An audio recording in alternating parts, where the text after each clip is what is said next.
Welcome to entry app. എൻ്റെ പേര് മീര. ഇന്നത്തെ ക്ലാസ്സിൽ നമ്മൾ ക്യുസൽ ബോക്സ് 3 ആണ് ഓപ്പൺ ചെയ്യാനായിട്ട് പോകുന്നത്. കൂടാതെ ഇന്നത്തെ ക്ലാസ്സിൻ്റെ ഒരു പ്രത്യേകത എന്ന് പറയുന്നത് ലിറ്ററേച്ചർ ആൻഡ് കറണ്ട് അഫെയർസ് എന്നൊരു സെക്ഷനാണ് ഇന്ന് നിങ്ങൾക്ക് ലഭിക്കാനായിട്ട് പോകുന്നത്. അപ്പോൾ ഇംഗ്ലീഷ് ലിറ്ററേച്ചറും കറണ്ട് അഫെയർസും കൂടി റിലേറ്റഡ് ആയിട്ടുള്ള കുറച്ച് ക്വസ്റ്റ്യൻസ് ആണ് ഇന്നത്തെ ക്ലാസ്സിലൂടെ നിങ്ങളുടെ മുന്നിൽ എത്താൻ പോകുന്നത്. അപ്പോൾ നമുക്ക് സമയം കളയേണ്ട, ഈ ചോദ്യങ്ങളിലോട്ട് പോവാം.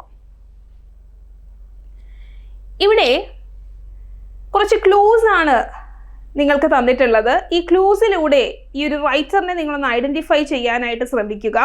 എന്നിട്ട് നമ്മൾക്ക് ആ ഒരു കറണ്ട് അഫെയറിലോട്ട് പോവാം. In which Annie gives it those once.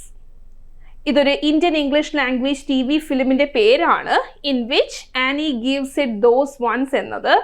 1989 ഈ ഒരു ഫിലിം പുറത്തു വരുന്നത്.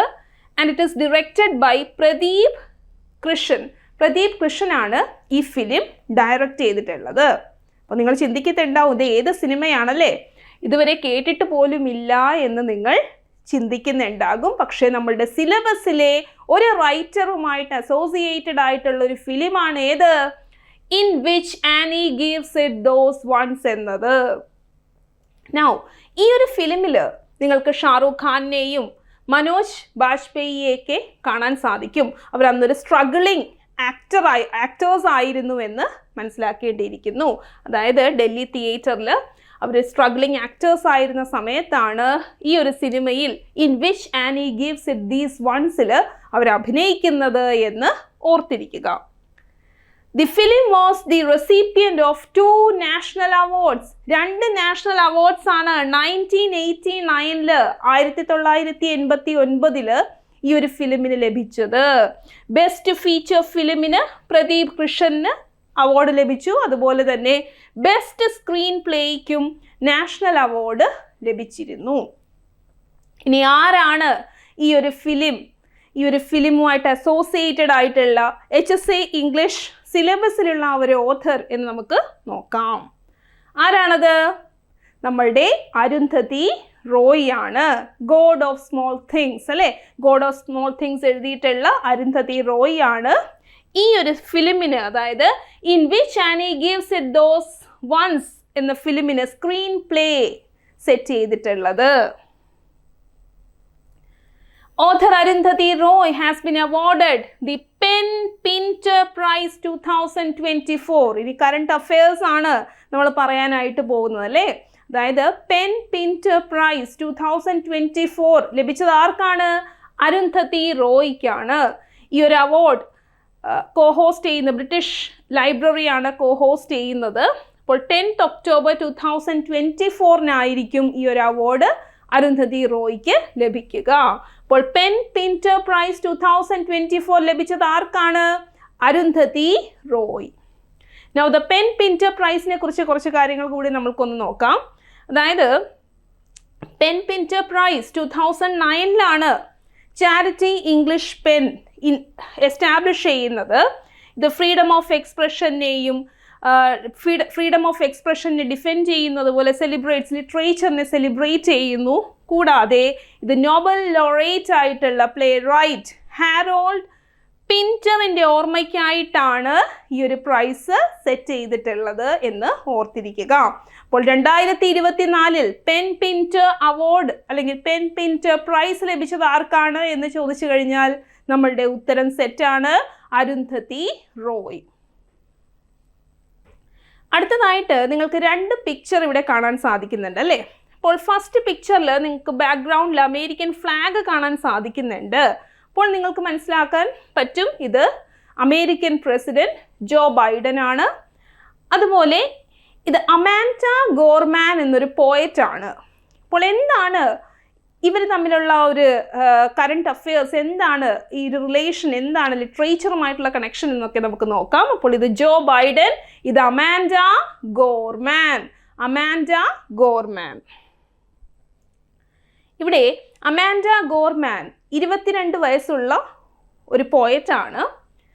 She is the youngest poet to recite a poem at presidential inauguration. അതായത് പ്രസിഡൻഷ്യൽ ഇനോഗ്രൽ സെറിമണി അമേരിക്കയിൽ നടക്കുമ്പോൾ അവിടെ ഒരു പോം റിസൈറ്റ് ചെയ്യുന്നൊരു ചടങ്ങുണ്ട്. അപ്പോൾ ഇതിൽ പോം റിസൈറ്റ് ചെയ്ത് ജോ ബൈഡൻ്റെ പ്രസിഡൻഷ്യൽ സെറിമണിയിൽ പോം റിസൈറ്റ് ചെയ്ത പോയറ്റാണ് അമാൻഡ ഗോർമാൻ. ഇനി എന്തിനാണ് ഞാനിത് ഈ കോണ്ടെക്സ്റ്റിൽ പറയുന്നത്? ഇതൊരു കറണ്ട് അഫെയർ ആണ് അല്ലേ? ഇതൊരു കറണ്ട് അഫെയർ ആണ് എന്ന് നിങ്ങൾക്കറിയാം, ലിറ്ററേച്ചർ ബേസ്ഡ് ആയിട്ടുള്ള. ഇനി ഇതിനെ നമ്മൾ എങ്ങനെയാണ് നമ്മളുടെ സിലബസുമായിട്ട് കണക്ട് ചെയ്യുന്നത് എന്ന് നമുക്ക് നോക്കാം. അതായത് ഇവിടെ നിങ്ങൾക്ക് രണ്ടുപേരെ കാണാൻ സാധിക്കുന്നുണ്ട്. ഇത് നമ്മളുടെ റോബർട്ട് ഫ്രോസ്റ്റ് ആണ്. കൂടാതെ ഇത് John F Kennedy, American president, former American president ആയിട്ടുള്ള ജോൺ എഫ് കെന്നഡി ആണ് എന്ന് ഓർക്കുക. അപ്പോൾ റോബർട്ട് ഫ്രോസ്റ്റ് ജോൺ എഫ് കെന്നഡിയുടെ പ്രസിഡൻഷ്യൽ ഇനോഗ്രൽ സെറിമണിയിൽ പോം റിസൈറ്റ് ചെയ്തിരുന്നു. അന്ന് അദ്ദേഹം റിസൈറ്റ് ചെയ്യാൻ ഉദ്ദേശിച്ച പോം എന്ന് പറയുന്നത് ഡെഡിക്കേഷൻ എന്നൊരു പോമായിരുന്നു. പക്ഷേ അത് അദ്ദേഹത്തിന് റിസൈറ്റ് ചെയ്യാനായിട്ട് അവിടെ വെച്ച് സാധിച്ചില്ല. കാരണം when the glare of the sun prevented him from reading dedication, ആ ഒരു പോം അദ്ദേഹത്തിന് സൺലൈറ്റ് കൊണ്ട്, ആ ഒരു ഗ്ലെയർ ഓഫ് സണ്ണിൻ്റെ ആ ഒരു ഗ്ലെയർ കൊണ്ട് വായിക്കാനായിട്ട് സാധിച്ചില്ല. പകരം അദ്ദേഹത്തിൻ്റെ ഓർമ്മയിൽ നിന്നും അദ്ദേഹത്തിൻ്റെതായിട്ടുള്ള ആ ഒരു പോം ദ ഗിഫ്റ്റ് ഔട്ട്റൈറ്റ് ആണ് അവിടെ റിസൈറ്റ് ചെയ്തത് ജോൺ എഫ് കെന്നഡി. ഇപ്പോൾ റോബർട്ട് ഫ്രോസ്റ്റിൻ്റെ ഹോം ബറിയൽ എന്ന വർക്ക് നമ്മൾക്ക് ഈ സിലബസിൽ പഠിക്കാനുണ്ട്. അപ്പോൾ അതുമായിട്ട് ബന്ധപ്പെടുത്തിയ ഒരു കറണ്ട് അഫെയറുമായിട്ട് കണക്ട് ചെയ്തുകൊണ്ടുള്ളൊരു പോയിന്റ് ആയിരുന്നു. ഇനി നിങ്ങൾ ഓർത്തിരിക്കേണ്ട മറ്റൊരു പോയിന്റ്, അതായത് നമ്മളുടെ അമാൻഡ ഗോർമാൻ റിസൈറ്റ് ചെയ്ത പോം ഏതായിരുന്നു? ദി ഹിൽ വി ക്ലൈംബ് ആയിരുന്നു. റോബർട്ട് ഫ്രോസ്റ്റ് റിസൈറ്റ് ചെയ്തത് ദി ഗിഫ്റ്റ് ഔട്ട്റൈറ്റ് ആണ് എന്നുകൂടി ഓർത്തിരിക്കുക. അടുത്തത് വളരെ ഇമ്പോർട്ടൻ്റ് ആയിട്ടുള്ള മറ്റൊരു പേഴ്സണാലിറ്റിയാണ്, ലിറ്റററി ഫിഗർ ആണ്. നിങ്ങൾക്ക് ഈ ഒരു വ്യക്തിയെ ഐഡൻറ്റിഫൈ ചെയ്യാൻ സാധിക്കുന്നുണ്ടോ എന്ന് നിങ്ങൾ നോക്കുക. ഓക്കെ, നമുക്ക് കുറച്ച് ക്ലൂസിലോട്ട് പോകാം. സൈമൺ റോബർട്ട് ആർമിറ്റേജ് ആണ് ഇദ്ദേഹം. ആരാണ് സൈമൺ റോബർട്ട് ആർമിറ്റേജ്? നിങ്ങൾക്ക് ഈ പേരിൽ നിന്നും ഇദ്ദേഹത്തെ ഐഡൻറ്റിഫൈ ചെയ്യാൻ സാധിക്കുന്നുണ്ടോ? അദ്ദേഹം ഒരു ഇംഗ്ലീഷ് പോയറ്റ് ആണ്, പ്ലേ റൈറ്റ് ആണ്, മ്യൂസിഷ്യൻ ആണ്, നോവലിസ്റ്റ് ആണ്, കൂടാതെ പോയറ്റ് ലൊറേറ്റ് ആണ് അല്ലേ? പോയറ്റ് ലൊറേറ്റ് ആണ്. മെയ് 10, 2019 അദ്ദേഹത്തിനെ പോയറ്റ് ലൊറേറ്റ് ആയിട്ട് അപ്പോയിന്റ് ചെയ്യുന്നത് എന്ന് ഓർക്കുക. മെയ് 10, 2019 അദ്ദേഹം പോയറ്റ് ലൊറേറ്റ് ആയി. And Armitage is the first poet laureate who is also a disc jockey. Disc jockey ആയിട്ടുള്ള, അതായത് ഡി ജെ ആയിട്ടുള്ള ആദ്യത്തെ ഫസ്റ്റ് പോയറ്റ് ലൊറേറ്റ് കൂടിയാണ് ആര്? സൈമൺ റോബർട്ട് ആർമിറ്റേജ് എന്ന് പറയുന്നത്. അപ്പോൾ നമ്മളുടെ പോയറ്റ് ലൊറേറ്റ് ആര് എന്ന് എക്സാമിന് ഒരു ക്വസ്റ്റ്യൻ നിങ്ങൾക്ക് പ്രതീക്ഷിക്കാം. അതൊരു കറണ്ട് അഫെയർ ആയിരിക്കും അല്ലേ? അപ്പോൾ നിങ്ങൾ പറയും സൈമൺ റോബർട്ട് ആർമിറ്റേജ് അല്ലെങ്കിൽ Simon Armitage. British poet laureate എന്ന് പറയുന്നത് അതൊരു ഓണററി പൊസിഷൻ ആണ് അല്ലേ? അതായത് മൊണാർക്ക് ഓഫ് UK ആണ് അപ്പോയിൻറ്റ് ചെയ്യുന്നത്. കറൻ്റ്ലി PM-ൻ്റെ അഡ്വൈസ് കൂടി അതിലെടുക്കാറുണ്ട് എന്ന് ഓർക്കുക.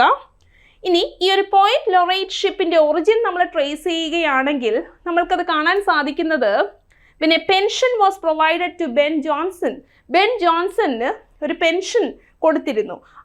അവിടെ നിന്നുമാണ് ഈ പോയറ്റ് ലൊറേറ്റ്ഷിപ്പിൻ്റെ തുടക്കം എന്ന് പറയേണ്ടിയിരിക്കുന്നു. പക്ഷേ ഒഫീഷ്യൽ തുടക്കം എവിടെ നിന്നാണ് എന്ന് ചോദിച്ചു കഴിഞ്ഞാൽ the first official holder of this position അല്ലെങ്കിൽ ഫസ്റ്റ് പോയറ്റ് ലൊറേറ്റ് എന്ന രീതിയിൽ നമ്മൾക്ക് കാണാൻ സാധിക്കുന്നത് ജോൺ ഡ്രൈഡനെയാണ്.